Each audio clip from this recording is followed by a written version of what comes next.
ሰላም ጤና ይስጥልን አድማጭ ተመልካቾቻችን፣ ይህ ሳምንታዊ የኢዜአ ስፖርት የሬዲዮ ፖድካስት ፕሮግራም ነው። በዛሬው ዝግጅት ከሀገር ውስጥ ኢትዮጵያ ሁለተኛ ደረጃ ያጠናቀቀችበት 46ኛው የዓለም አገር አቋራጭ ሻምፒዮናን በዋናነት እንመለከታለን። ከውጭ የአፍሪካ ዋንጫ የግማሽ ፍጻሜ ጨዋታዎችን የምንቃኝ ይሆናል። ፕሮግራሙን በመምራት እኔ ሙሴ መለስ አብራችሁ ቆያለሁ። እስከ ፕሮግራም ፍጻሜ መልካም ቆይታ።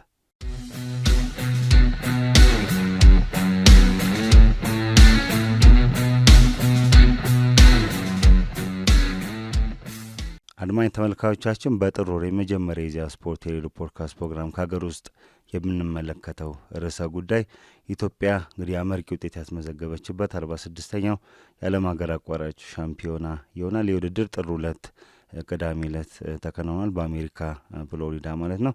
በዚህ ውድድር ላይ እንግዲህ ወደ 52 ገደማ ሀገራት ተሳትፏል። ኢትዮጵያን በሻምፒዮኑ በ5 ርቀቶች በሁለቱም ጾታዎች በአጠቃላይ 20 አትሌቶችን አሳትፋለች። 10 ኪሎ ሜትር አዋቂ ወንዶች፣ 10 ኪሎ ሜትር አዋቂ ሴቶች፣ ከ20 ዓመት በታች ወንዶች 8 ኪሎ ሜትር፣ ከ20 ዓመት በታች ሴቶች 6 ኪሎ ሜትር፣ ድብልቅ ሪሌ በ2 ኪሎ ሜትር ወንድና ሴት 2 አትሌቶች ተሳትፏል። አጠቃላይ እነዚህ ኢትዮጵያ የተሳተፈችባቸው ርቀቶች ናቸው። እነዚህ ውጤቶች ተከትሎ እንግዲህ ኢትዮጵያ በ3 ወርቅ 2 ብር 2 ናስ በድምሩ 7 ሜዳሊያዎችን በማግኘት ኬንያን ተከትላ ሁለተኛ ደረጃን ይዛ አጠናቃለች። ከዓመት በታች 6 ኪሎ ሜትር ውድድር አትሌት ማርታ ለማየሁ በ18 ደቂቃ ከ52 ሴኮንድ አንደኛ በመውጣት ለኢትዮጵያ በሻምፒዮናው የወርቅ ሜዳሊያ አስገኝታለች። ክብሯንም እንግዲህ ያስጠብቃች ቤልግሬድ ላይ በዚሁ በተመሳሳይ ርቀት ማሸነፍ ችላ ነበር። እንግዲህ ይህንን ውድድር በድል ተወጥታለች። በ10 ኪሎ ሜትር አዋቂ ወንዶች እና ሴቶች የቡድን 2 የወርቅ ሜዳሊያዎች ተገኝቷል። የቲም አጠቃላይ ነው። በግል 1 ወርቅ ሜዳሊያ ብቻ ነው የተገኘው። በአዋቂ 10 ኪሎ ሜትር ወንድ ፍጻሜ አትሌት በርዱ አረጋዊ ሁለተኛ በመውጣት የብር ሜዳሊያ አግኝቷል። አትሌት ወሰን ያሰፋ ከ20 ዓመት በታች ሴቶች 6 ኪሎ ሜትር ውድድር ሁለተኛ በመውጣት ተመሳሳይ የብር ሜዳሊያ አግኝታለች። በ10 ኪሎ ሜትር ሴቶች አትሌት ሰናይት ጌታቸውና በድብልቅ ሪሌ ዱላ ቅብብል የናስ ሜዳሊያዎች እንደዚሁ ተገኝቷል ማለት ነው። አጠቃላይ ኬንያ 3 ወርቅ 4 ብር 2 ናስ በድምሩ 9 ሜዳሊያዎችን በማግኘት አንደኛ ደረጃን ይዛ ጨርሳለች። ዩጋንዳ 3ኛ ደረጃን ይዛ አጠናቃለች። አውስትራሊያ፣ ፈረንሳይ፣ ጃፓን፣ አሜሪካ ሌሎች ሜዳሊያ ሰንጠረዥ ውስጥ የገቡ ሀገራት ናቸው። ኢትዮጵያ በሻምፒዮና ተሳትፎ ታሪኳ የዘንድሮን ጨምሮ 112 የወርቅ 123 የብር 67 የናስ በድምሩ 302 ሜዳሊያዎችን በማግኘት ከኬንያ በመቀጠል ስኬታማ አገር ናት ማለት ነው። ኬንያ የዘንድሮን ጨምሮ 160 ወርቅ 114 የብር 80 የናስ በድምሩ 354 ሜዳሊያዎችን በማግኘት የበላይነቱን ይዛለች ማለት ነው። እንግዲህ በምስራቅ አፍሪካን የበላይነት ተጠናቋል። ኬንያ አንደኛ ደረጃ ይዛ አጠናቃለች። ኢትዮጵያ ሁለተኛ ደረጃ ይዛ አጠናቃለች። ዩጋንዳ 3ኛ ደረጃ ይዛ አጠናቃለች። ከውድድሩ በፊት እንግዲህ የተሰጡ የቅድሚያ ግምቶች ተሳክቷል ማለት ነው። የኬንያ የዩጋንዳና የኢትዮጵያ አትሌቶች ተፎካካሪ ይሆናሉ የሚል ነገር ነበረ። ከዛ ውጭ የአውስትራሊያ፣ የጃፓን፣ የብሪቴን አትሌቶች እንደዚሁ ጠንካራ ፉክክር ያደርጋሉ ተብሎ ነበር። ያንንም በመጠኑ ቢሆን ተመልክተናል ማለት ነው። እንግዲህ አጠቃላይ ሻምፒዮኑ በምስራቅ አፍሪካ አትሌቶች የበላይነት ተጠናቋል። ኢትዮጵያም አመርቂ የሚባል ውጤት አስመዝግባለች። በዚህ ውድድር እንግዲህ ከተጀመረ ጊዜ አንስቶ ስኬታማ ግስጋሴ እያደረገች ትገኛለች። በዘንድሮ ውድድር እንግዲህ በኬንያ በብር ሜዳሊያዎች ባትበለጥ ኖሮ አንደኛ ደረጃንም ይዛ የማጠናቀቅ እድል ነበራት። እንግዲህ አጠቃላይ ይሄ ለዚህ ውድድር አትሌቶቹ 47 ቀናት ዝግጅት አድርጓል። እንግዲህ የዛ ዝግጅት ውጤት ነው። ከዚህም በላይ የሚጠበቅ ቢሆንም እንግዲህ የተገኘ ውጤት አመርቂ ነው። የአትሌቲክሱ ስፖርት ላይ የጠፋውን ውጤት ለማምጣት አመርቂ የሚባል መልካም የሚባል ጅማሮ ነው። እንግዲህ በቀጣይ ብሔራዊ ቡድኑ የአትሌቲክስ ልኡካን ቡድኑ ወደ ኢትዮጵያ ሲመለስ አቀባበልና የእውቅና መርሃ ግብር እንደሚደረግለት የኢትዮጵያ አትሌቲክስ ፌዴሬሽን መረጃ ያመለክታል ማለት ነው። ሌላኛው የምንመለከተው እንግዲህ የእግር ኳስ መረጃ ይሆናል። ከሴቶች ከ17 ዓመት በታች የዓለም ዋንጫ ማጣሪያ ድልድል እንግዲህ የአፍሪካ ዞን ይፋ ሆኗል ትላንትና ማለት ነው። የኢትዮጵያ እግር ኳስ ፌዴሬሽን ባወጣው መረጃ መሰረት ኢትዮጵያ የመጀመሪያውን ዙር ካለፈች በሁለተኛው ዙር የማሊያና የቡሩንዲ አሸናፊን ትገጥማለች። ጨዋታዎቹ የሚደረግባቸው ጊዜያት የመጀመሪያው ዙር ከሚያዝያ 2 እስከ 4 እና ከሚያዝያ 9 እስከ 11 የሚከናውናል። ከነዚህ አንዱ ቀናት ማለት ነው። ሁለተኛ ዙር ግንቦት 14 እና 16 ወይም ግንቦት 21 እና እስከ 23 ባለው ጊዜ ይደረጋል። የሶስተኛ ዙር ውድድር ከሰኔ 26 እስከ 28 እና ከሐምሌ 3 እስከ 5 ባሉ ቀናት ውስጥ የሚደረግ ይሆናል። እንግዲህ ሀገራት በሚመርጧቸው ቀናት ጨዋታዎቹ የሚከናወኑ ይሆናል ማለት ኢትዮጵያ ከደቡብ ሱዳን ጨዋታዋን የምታደርግ ይሆናል ማለት ነው። ሌላኛው የምንመለከተው መረጃ የኢትዮጵያ ፕሪሚየር ሊግ ነው። የኢትዮጵያ ፕሪሚየር ሊግ የ15ኛ ሳምንት መርሃ ግብር የፊታችን ሐሙስ ጥር 7 የሚከናወኑ ይሆናል። የ14ኛ ሳምንት ጨዋታዎች በሳምንቱ መጨረሻ ቀናት ተከናውኗል። ነገሌ አርሲ መረገነት ሽሬን 1-0 አሸንፏል። የሊጉ መሪ ሲዳማ ቡና ከአርባ ምንጭ ከተማ ያለምንም ግብ ባቻ ውጤት ተጠናቋል ተለያይተዋል ማለት ነው። ወልዋሎ ዓዲግራት ዩኒቨርሲቲ ከአዳማ ከተማ አንዳቻ ተለያይተዋል። ሐዋሳ ከተማ 1-0 በሆነ ውጤት ቅዱስ ጊዮርጊስን አሸንፏል። ድሬዳዋ ከተማና ኢትዮ ኤሌክትሪክ ያደረጉት ጨዋታ ያለ ግባቸው ውጤት ተጠናቋል። እንደዚሁ መቀሌ ሰባ እንደርታና ሸገር ከተማ ያደረጉት ጨዋታ ያለ ግባቸው ውጤት ተጠናቋል። ባህር ዳር ከተማ መቻልን 2-1 በማሸነፍ ከአምስት ጨዋታዎች በኋላ ወደ አሸናፊነት ተመልሷል። ኢትዮጵያ ንግድ ባንክ ከሀዲያ ሆሳዕና ያለምንም ግብ አቻ ውጤት ተጠናቋል። ፋሲል ከነማ ከኢትዮጵያ ቡና ባደረጉት ጨዋታ የኢትዮጵያ ቡና 2-0 አሸንፏል። አቡበከር አዳሙና ዘላለም አማተ ግቦቹን ማስቆጠር ችሏል። እንግዲህ ፋሲል ከነማ ከ13 ጨዋታዎች የሊጉ ያለመሸነፍ ጉዞ በኋላ ተሸንፏል ማለት ነው። እንግዲህ በሊጉ እስካሁን ብቸኛ ያልተሸነፈ ቡድን ነበር። ይህ እንግዲህ 14ኛ ሳምንት ላይ ተገጥቷል። ኢትዮጵያ መድን ከወላይታ ዲቻ ባደረጉ ጨዋታ ኢትዮጵያ መድን 2-1 አሸንፏል። ኢትዮጵያ መድን የወቅቱ የሊጉ አሸናፊ ነው። ወደ አሸናፊነት መመለስ ችሏል ከ6 ጨዋታዎች በኋላ ማለት ነው። ይህን ተከትሎ እንግዲህ ያለውን የደረጃ ሰንጠረዥ ስንመለከት ሲዳማ ቡና አሁንም ሊጉን በ29 ነጥብ ይመራል። ነገሌ አርሲ በ25 ነጥብ ይከተላል። ነገሌ አርሲ እንግዲህ አዲስ አዳጊ ቡድን ነው፣ ድንቅ እንቅስቃሴ እያደረገ ይገኛል። ፋሲል ከነማ በተመሳሳይ 25 ነጥብ በግብ ክፍያ ተበልጦ 3ኛ ደረጃ ላይ ይገኛል። ሐዋሳ ከተማ በ24 ነጥብ 4ኛ ደረጃን ይዟል። ወላይታ ዲቻ፣ መቀሌ ሰባ እንደርታ፣ ወልዋሎ ዓዲግራት ዩኒቨርሲቲ፣ አርባ ምንጭ ከተማ ከ17ኛ እስከ 20ኛ ያለውን ደረጃ በመያዝ ወራጅ ቀጠና ውስጥ የሚገኙ ቡድኖች ናቸው ማለት ነው። ቀጣይ 15ኛ ሳምንት ጨዋታዎች እንግዲህ ከሐሙስ ጀምሮ ይደረጋሉ። ባህር ዳር ከተማ ከመቀሌ ሰባ እንደርታ፣ ኢትዮጵያ መድን ከወልዋሎ ዓዲግራት ዩኒቨርሲቲ ጥር 7 የሚደረጉ ጨዋታዎች ናቸው። አርብ መርሃ ግብሮቹ ሲቀጥሉ ነገሌ አርሲ ከወላይታ ዲቻ፣ ሸገር ከተማ ከፋሲል ከነማ፣ የኢትዮጵያ ንግድ ባንክ ከኢትዮ ኤሌክትሪክ፣ ሀዲያ ሆሳዕና ከምድረገነት ሽሬ ጨዋታቸውን የሚያደርጉ ይሆናል ማለት ነው። ቅዳሜ ይህ መርሃ ግብር ሲቀጥል ኢትዮጵያ ቡና ከሐዋሳ ከተማ፣ አርባ ምንጭ ከተማ ከመቻል፣ የአዳማ ከተማ ከሲዳማ ቡና፣ ቅዱስ ጊዮርጊስ ከድሬዳዋ ከተማ ጨዋታቸውን የሚያከናውን ይሆናል። እነዚህን ጨዋታዎች በቀጣይ በስፋት የምንመለስባቸውና ሌላኛው የሴቶች እግር ኳስ ነው የምንመለከተው። የኢትዮጵያ ሴቶች ከፍተኛ ሊግ 13ኛ ሳምንት ጨዋታዎች እንደዚህ በሳምንቱ መጨረሻ ቀናት ተከናውነዋል። የመጀመሪያ ቀን ውጤቶችን ስንመለከት ፋሲል ከነማ ንፋስ ስልክ ላፍቶ ክፍለ ከተማን 2-0 አሸንፏል። ሳውያ መሐመድና የዮርዳኖስ እሸቱ የማሸነፊያ ግቦቹን አስቆጥሯል። ቂርቆስ ክፍለ ከተማና ቅዱስ ጊዮርጊስ ባደረጉት ጨዋታ ቂርቆስ ክፍለ ከተማ 2-0 በሆነ ውጤት አሸንፏል። ቅዱስ ማቴዎስና ድርሻዊ መሐመድ የማሸነፊያ ግቦቹን አስቆጥሯል። አዲስ ከተማ ክፍለ ከተማና ጉለሌ ክፍለ ከተማ ያደረጉት ጨዋታ አንዳቻ በሆነ ውጤት ተጠናቋል። ለአዲስ ከተማ ምረት ተካሊ፣ ለጉለሌ ሲሪያ ተሾመ ግቦቹን አስቆጥሯል ማለት ነው። ሌሎቹን ጨዋታዎች ስንመለከት ጥሩነሽ ዲባባ ስፖርት አካዳሚ አቃቂ ቃሊቲ ክፍለ ከተማን 4-0 አሸንፏል። ሊዲያ እያሱ 2 ግቦችን ስታስቆጥር ሊዲያ ሰለሞንና ኞጋዋ ማኔ ቀሪዎቹን ግቦች አስቆጥሯል። መቀሌ ሰባ እንደርታ በራሪ ኮከቦችን 5-0 አሸንፏል ማለት ነው። አልማዝ ግርማ፣ ያስካለ ገብረ ጻዲቅ፣ ዮርዳኖስ በርሄና ሀበል አባዲ ግቦችን አስቆጥሯል። ሀበል አባዲ 2 ግቦችን ከመረብ ላይ ያሳርፋለች። ኢትዮጵያ ስፖርት አካዳሚና ለሚኩራ ክፍለ ከተማ ያደረጉት ጨዋታ አንዳቻ በሆነ ውጤት ተጠናቋል። ሲና ኤርሚያስ ለኢትዮጵያ ስፖርት አካዳሚ፣ ለለሚኩራ ክፍለ ከተማ ራኬብ ሀብታሙ ግቦቹን ማስቆጠር ችሏል ማለት ነው። እነዚህን ተከትሎ እንግዲህ የኢትዮጵያ ከፍተኛ ሊግ የመጀመሪያ ዙር ተጠናቋል። ፋሲል ከነማ ሊጉን በ27 ነጥብ እየመራ ይገኛል። አዲስ ከተማ ክፍለ ከተማ በ23 ነጥብ ሁለተኛ፣ ጥሩነሽ ዲባባ ስፖርት አካዳሚ በ23 ነጥብ እንደዚሁ በተመሳሳይ በግብ ክፍያ ተበልጦ ሶስተኛ፣ ጉለሌ ክፍለ ከተማ በ23 ነጥብ አራተኛ ደረጃን ይዟል። እነዚህ ሶስቱ ክለቦች እንግዲህ ከ2 እስከ 4 ያሉት ተመሳሳይ 3 ነጥብ ነው ያላቸው። እንግዲህ በግብ ክፍያ ተበላልጠው ከሁለተኛ እስከ ሶስተኛ እስከ አራተኛ ያለውን ደረጃ ይዟል ማለት ነው። የከፍተኛ ግብ አስቆጣሪነቱን ስንመለከት ሳውያ መሐመድ 11 ግቦችን አስቆጥራ እየመራች ትገኛለች። በሳምንቱ መጨረሻም ግብ ማስቆጠር ትችላለች። ሊዲያ እያሱ ከጥሩነሽ ዲባባ አካዳሚ በ9 ግቦች ትከተላለች። ሙሉ አበራ ከለሚኩራ ክፍለ ከተማ በ8 ግቦች 3ኛ ደረጃ ላይ ተቀምጣለች።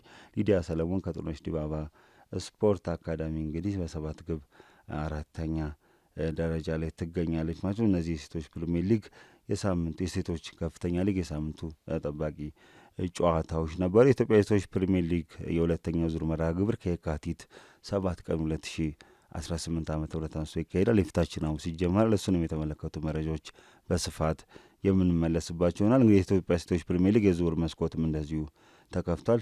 ክለቦች ተጫዋቾችን ያስፈረሙ ይገኛል። ኢትዮጵያ እግር ኳስ ፌዴሬሽን እንግዲህ በቀጣይ የተረጋገጡ የዝውውር መረጃዎችን የተጠናቀቁ የዝውውር መረጃዎችን ሲያወጣ በቀጣይ ፕሮግራሞቻችን ላይ የምንመለስባቸውና አድማጭ ተመልካቾቻችን ከሀገር ውስጥ የነበሩን ስፖርታዊ መረጃዎች ይህን ይመስላሉ። ካፍታ ቆይታ በኋላ ወደ ውጭ ስፖርታዊ መረጃዎች እናልፋለን። አሁንም ከኢዜአ ስፖርት የሬዲዮ ፖድካስት ፕሮግራም ጋር አብራችሁን ቆዩ።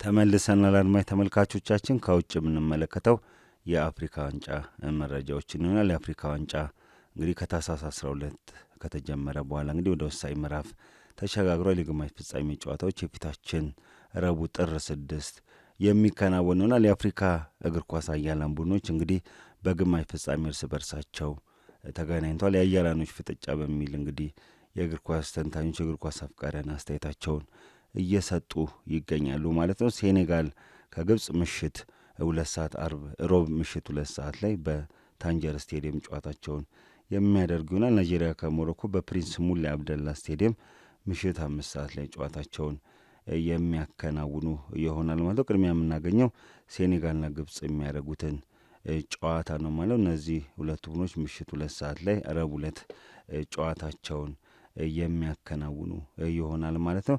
እነዚህ ቡድኖች እንግዲህ ለረጅም ጊዜያት በአፍሪካ ዋንጫው ውድድር ላይም እየተሳተፉ የሚገኙ አገራት ናቸው ማለት ነው። በ2001 በነበረው የአፍሪካ ዋንጫ ፍጻሜ እንግዲህ ሴኔጋል ግብጽን በመለያ ምት 4-2 በማሸነፍ ዋንጫውን ማንሳቷ የሚታወስ ነው። እንግዲህ አጠቃላይ እነዚህ ሀገራት በአፍሪካ ዋንጫ ውድድር ለበርካታ ጊዜያት ሲገናኙ ቆይተዋል ማለት ነው። እስካሁን 7 ጨዋታዎችን አድርገው እንግዲህ ሴኔጋል 3 ጊዜ ስታሸንፍ ግብጽን በተመሳሳይ 3 ጊዜ ያሸንፋለች። አንድ ጊዜ አቻ ተለያይተዋል ማለት ነው። እንግዲህ አቻ የተባለው እንግዲህ ሴኔጋል ያሸነፈችበት ነው በመለያ ምት የ2021 የአፍሪካ ዋንጫ ማለት ነው። እነዚህ ሁለቱ ሀገራት በዘንድሮ ውድድር ላይ በጣም ድንቅ እንቅስቃሴ እያደረጉ የሚገኙ ሀገራት ናቸው። ሴኔጋል ኮከቦችን በመሰብሰብ እንግዲህ ድንቅ ብቃቷን እያሳየች ትገኛለች ማለት ነው። ሳዲዮ ማኔ ለሳውዲ አረቢያው አልናስር የሚጫወት ቡድን ነው። እንግዲህ ከክርስቲያኖ ሮናልዶ ጋር እየተጫወተ ጥሩ ጊዜ እያሳለፈ ይገኛል። በሴኔጋል ብሔራዊ ቡድኑን በመምራት እንግዲህ ጥሩ እንቅስቃሴ እያደረገ ይገኛል። ግብ ዘንድሮ 1 ጎል ብቻ ነው ዲሞክራቲክ ሪፐብሊክ ኮንጎ ላይ ብቻ ያስቆጠር እና 3 ለግብ የሚሆኑ ኳሶችን በማቀበል ቡድኑ ውጤት እንዲያገኝ ትልቅ አስተዋጽኦ እያደረገ ይገኛል ማለት ነው። ሴኔጋል ብሔራዊ ቡድን እንግዲህ ከቶርናመንቱ እያደገ የመጣ ብሔራዊ ቡድን ነው ማለት ይቻላል ማለት ነው።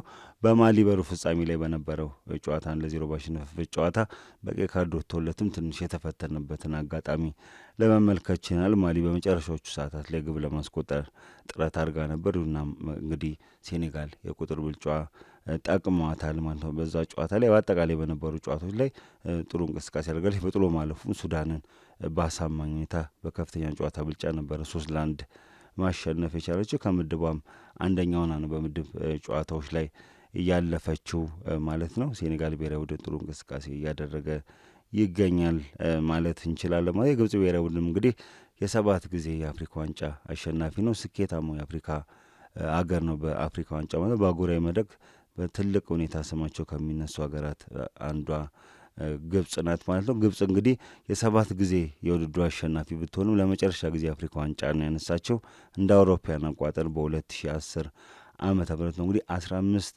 ዓመታት አልፏል። በእነዚህ ውስጥ ጊዜ እንግዲህ 6-7 የአፍሪካ ዋንጫዎች አልፏል። ግብጽ እንግዲህ ስኬታማ ቡድንም ብትሆንም በቅርብ ዓመታት እንግዲህ በቅርብ ጊዜ በነበሩ የአፍሪካ ዋንጫዎች ላይ ስኬታማ መሆን አልቻለችም። እንግዲህ ወደ ግማሽ ፍጻሜ ደርሳለች። በወቅቱን አሸናፊ ኮትዲቯርን በሩብ ፍጻሜ 3-2 በማሸነፍ ጠንካራ ጨዋታ ነበር። ግብጽ ልምዷን ተጠቅማ ማሸነፍ ችላለች ማለት እንችላለን። የግብጽ ብሔራዊ ቡድን እንግዲህ ዘንድሮ ጥሩ ህብረት ይዞ እየተጫወተ የሚገኝ ብሔራዊ ቡድን ነው። የሊቨርፑል የክንፍ መስመር ተጫዋች መሐመድ ሳላህ ለቡድኑ ትልቅ አስተዋጽኦ እያደረገ ይገኛል። 4 ግቦችን ከመረብ ላይ አሳርፈዋል። እንደዚሁ የማንቸስተር ሲቲው አጥቂ ኦማር ማርሙሽም ድንቅ እንቅስቃሴ እያደረገ ይገኛል። እንደ አጠቃላይ የግብጽ ብሔራዊ ቡድን ጥሩ እንቅስቃሴ እያደረገ ይገኛል። ከ15 ዓመታት በኋላ የአፍሪካ ዋንጫውን ለማንሳት ጥሩ ግስጋሴ እያደረገ ይገኛል። እንግዲህ ቡድኑ ጥሩ ህብረት አለው። ከሜዳም ውጭ ሲል መሐመድ ሳላህ አስተያየቱን ሰጥቷል። ከኔ በላይ የአፍሪካ ዋንጫን ማንሳት የሚፈልግ ተጫዋች አለ ብዬ አላስብም። ግብጽ ብሔራዊ ቡድን ውስጥ ብቸኛ ያላገኙት ዋንጫ ነው። ለማንሳት እንግዲህ እስከ መጨረሻው እፋለማለሁ ሲል አስተያየቱን ሰጥቷል። እንግዲህ የግብጽና የሴኔጋል ጨዋታ ተጠባቂ ነው ማለት እነዚህ ሁለቱ በጣም ጠንካራ ፉክክር ያስመለከቱናል ተብሎ እንግዲህ ይጠበቃል። በቅርብ ዓመታት ውስጥ በአፍሪካ መድረኮች ላይ ጠንካራ ፉክክር ያደረጉ የሚገኙ ናቸው። ያን ያህል ተቀናቃኝ ባይባሉም እንግዲህ በተለይ ከ2001 ግብጽ በሴኔጋል ከተሸነፈችበት የአፍሪካ ዋንጫ ፍጻሜ ጨዋታ በኋላ የሁለቱ ሀገራት ፉክክር የበለጠ እየጋለ መጥቷል ማለት እንችላለን ማለት ነው። ሌላኛው ጨዋታ እንግዲህ በፕሪንስ ሙላይ አብደላ ስቴዲየም ናይጄሪያና ሞሮኮ የሚያደርጉት ጨዋታ ነው። ይህ ጨዋታ ምሽት 5 ሰዓት ረቡዕ ዕለት የሚከናወን ይሆናል ማለት ነው። ናይጄሪያ እንግዲህ ከዓለም ዋንጫ የመጨረሻ ዙር ማጣሪያ በዲሞክራቲክ ኮንጎ ከተሰናበተች በኋላ በቁጭትና በህል ነው እንግዲህ ወደዚህ ውድድር በመምጣት ድንቅ እንቅስቃሴ እያደረገች የሚገኘው። በሩብ ፍጻሜም አልጄሪያን ያሸነፈችበት መንገድ ያንን የሚያሳይ ነው። የማጥቃት ክፍሉ እንቅስቃሴ በጣም የሚያስገርም ነው ማለት ይቻላል። የተከላካይ ክፍሉም በጣም ጠንካራ ነው። ኤሊክ ቺሌ እንግዲህ በሁለቱ መካከል ሚዛን ሰርቷል። ጠንካራ የተከላካይ ክፍል መስመርና አስፈሪ የማጥቃት እንቅስቃሴ የሚያደርግ የፊት መስመር ያለው ቡድን ነው እንግዲህ የናይጄሪያ ብሔራዊ ቡድን ማለት ነው። እስካሁን ድረስ ያደረጋቸውን ጨዋታዎች በሙሉ ያሸነፈ ቡድን ነው ማለት ነው። እንግዲህ አልጄሪያና ናይጄሪያ ነበሩ እንግዲህ እነዚህ ሁለቱ ቡድኖች ናቸው በአፍሪካ ዋንጫ ሁሉም ጨዋታ አሸንፎ የነበረው። ናይጄሪያ ደግሞ ብቸኛው ሀገር ሆናለች አልጄሪያን ጥላ ካለፈች በኋላ ማለት 3 ጊዜ የውድድሩም አሸናፊ ናት። የናይጄሪያ ብሔራዊ ቡድን ግን ጥሩ እንቅስቃሴ እያደረገ ይገኛል ማለት ነው። አዴሞላ ሉክማን እና ቪክቶር ኦሲሜን በጥሎ ማለፉ ጨዋታ ላይ በነበራቸው አለመግባባት እንግዲህ መነጋገሪያ ሆኖ ነበር። ሞዛምቢክን 4-0 ባሸነፈችበት ጨዋታ እንግዲህ እግር ኳሳዊ ነው የሚል አስተያየት ተሰጥቶ ነበረ በወቅቱ እንግዲህ በናይጄሪያ እግር ኳስ ፌዴሬሽን በኩል እነዚህ ተጫዋቾች እንግዲህ በሩብ ፍጻሜ ጨዋታ በጥሩ ሁኔታ ሲጫወቱ ለመመልከት ይችላል። የነዚህ ጨዋታ ቡድኖች የነዚህ ተጫዋቾች አቅምም እንግዲህ ለናይጄሪያ ብሔራዊ ቡድን ትልቅ አስተዋጽኦ ያደርጋል ተብሎ ይጠበቃል ማለት ነው።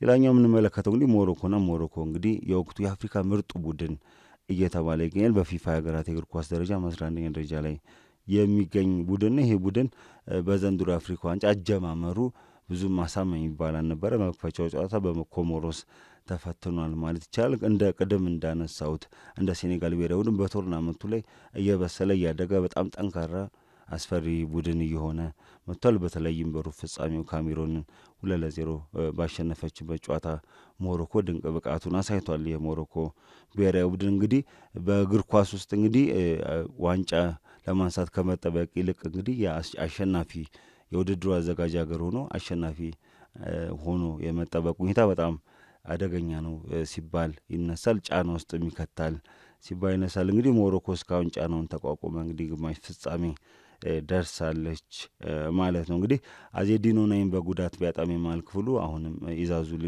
መሃል ክፍሉን በመምራት ትልቅ አስተዋጽኦ ያደረገ ይገኛል። የሞሮኮ አዲሱ እንቁ ኮከብ ተጫዋች ብራሂም ዲያዝ እንግዲህ በ5 ግቦች የኮከብ ግቡ አስቆጣሪነቱን እየመራ ይገኛል። አዩብ ኤልካቢም እንደዚህ 3 ጎሎችን አስቆጥሮ አሽራፍ ሀኪሚ ከጉዳት በኋላ በቶርናመንቱ መካከል ገብቶ የተጫወተ መሆኑ ለሞሮኮ ብሔራዊ ቡድን መልካም ዜና የሚባል ነው ማለት እንችላለን። እንግዲህ የሞሮኮ ብሔራዊ ቡድን ጥሩ ብቃት እያሳየ ይገኛል። አንድ ጊዜ ነው ከዚህ በፊት የአፍሪካ ዋንጫን ማንሳት የቻለው ማለት ነው። እንግዲህ የናይጄሪያ ብሔራዊ ቡድን 3 ጊዜ እንዳነሳ ቅድም እየገለጽኩላችሁ ነበረ ማለት ነው። አጠቃላይ እነዚህ ቡድኖች ያደረጓቸውን ጨዋታዎች ውጤቶች ስንመለከት 5 ጊዜ በአፍሪካ ዋንጫው ተገናኝተዋል። ሞሮኮ 3 ጊዜ ስታሸንፍ ናይጄሪያ 2 ጊዜ ማሸነፍ ችላለች ማለት ነው። ናይጄሪያ እንግዲህ በ1980 በነበረው የአፍሪካ ዋንጫ አሸንፋለች በግማሽ ፍጻሜው። እንግዲህ በግማሽ ፍጻሜ መድረክ ሲገናኙ እንግዲህ ከረጅም ዓመታት በኋላ ነው ማለት ነው። ሌሎቹ 4 ጨዋታዎች በምድብ ውስጥ በተለያዩ የአፍሪካ ዋንጫ ውድድሮች ላይ የተደረጉ ናቸው። ሞሮኮ በአንጻራዊነት በእርስ በርስ ግንኙነቶች ከናይጄሪያ የተሻለ ውጤት አላት ማለት ነው። እነዚህ ሁለቱ ሀገራት የሚያደርጉት ጨዋታ ይጠበቃል ማለት ነው። የናይጄሪያ ብሔራዊ ቡድን በጣም ድንቅ እንቅስቃሴ ያደርገኛል። ሞሮኮ ብሔራዊ ቡድን ጠንካራ አቋም ላይ ያገኛል። ሞሮኮ እንግዲህ ደጋፊዎቹ በአልጄሪያና ናይጄሪያ ጨዋታውን ባደረጉበት ወቅት አልጄሪያ ብታልፍ ከናይጄሪያ የተሻለ ትቀልናለች የሚል ነገር ሲያነሱ ነበረ። ይሁንና እንግዲህ ተገላቢጦሽ ሆኖ ናይጄሪያ አልጄሪያን በማሸነፍ ወደ ግማሽ ፍጻሜው ገብታለች። ሞሮኮ በጣም ጠንካራ ፈተና ይጠበቃታል። ዋንጫውን ለማንሳት እንግዲህ ሱፐር ኢግልስ ንስሮቹን ማሸነፍ ይኖርባታል ማለት ነው። የታክቲክ ፍልሚያ ይኖራል ተብሎ የሚጠበቅ ጨዋታ ነው ማለት ነው። የናይጄሪያ ብሔራዊ ቡድን በቁጭት በህል እየተጫወተ ነው።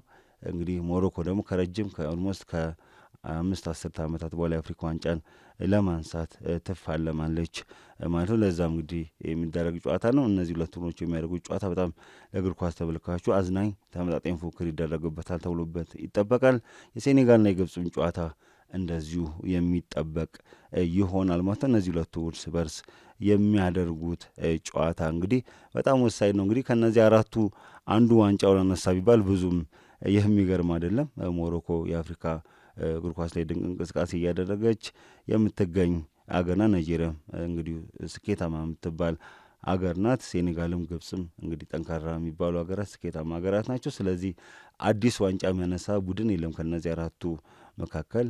ከነዚህ አንዱ ዋንጫ ቢያነሳ እንግዲህ የተለየ ሊባል አይችልም። ምናልባት የናይጄሪያ ዋንጫ ማንሳት እንግዲህ የተለየ ነገር ሊሆን ይችላል። እንግዲህ ከዓለም ዋንጫ ማጣሪያ ስንብቱ በኋላ የተሳተፈችበት ውድድር ከመሆኑ አኳያ ሞሮኮም ካነሳች እንግዲህ ለእሷም አዲስ ታሪክ ሊሆን ይችላል። ከዛ ውጭ እንግዲህ ምን ብዙም ሰርፕራይዝ የለውም። ከነዚህ 4 ቡድኖች ዋንጫውን ቢያነሳ አንዱ ያው ዋንጫውን ማንሳቱ አይቀርም። እነዚህ ቡድኖች በግማሽ ፍጻሜ የሚያደርጉት ፍልሚያ የሚጠበቅ ይሆናል። ግማሽ ፍጻሜውን የሚያሸንፉ አገራት እንግዲህ የፊታችን ጥር 10 በፕሪንስ ሙሌ አብደላ ስቴዲየም ምሽት 4 ሰዓት ላይ የፍጻሜ ተፋላሚ ይሆናሉ ማለት ነው። ተሸናፊ ሀገራት ቅዳሜ ምሽት 1 ሰዓት ላይ 3ኛ ደረጃ ይዞ ለማጠናቀቅ የሚፋለሙ ይሆናል። አጠቃላይ የአፍሪካ ዋንጫን የሚያነሳው ሀገር እንግዲህ $10 ሚሊዮን ይሸልማል። የትልቁ የአፍሪካ ዋንጫ ሽልማት ነው። ኮትዲቯር ላይ ከነበረው 34ተኛው የአፍሪካ ዋንጫ ውድድር አንጻር ስንመለከተው የ43 በመቶ የሽልማት ብልጫ እንዳለው የአፍሪካ እግር ኳስ ኮንፌዴሬሽን ካፍ መረጃ ያመለክታል ማለት ነው። እነዚህ ግማሽ ፍጻሜ ጨዋታዎችን የተመለከቱ መረጃዎች በቀጣይ ፕሮግራሞቻችን እንመለስበታል።